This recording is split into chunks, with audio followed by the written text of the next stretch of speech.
Hello and welcome. My name is Brandon McNabb, Realtor with Keller Williams Mountain Partners, and today we're in Laurel Park, North Carolina at Rhododendron Lake Nature Park. Come on, let's take a walk.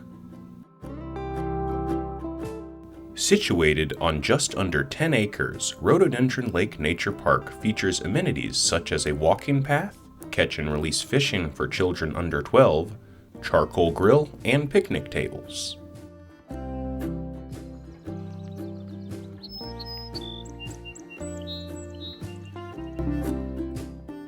This area underwent a large-scale rehabilitation process in 2013 with an emphasis on preserving habitat and environment for all the local plants and critters.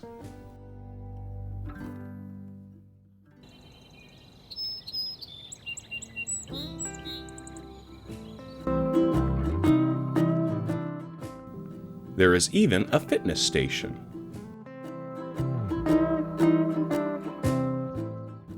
So the next time you're in Laurel Park, North Carolina, take a walk at Rhododendron Lake Nature Park.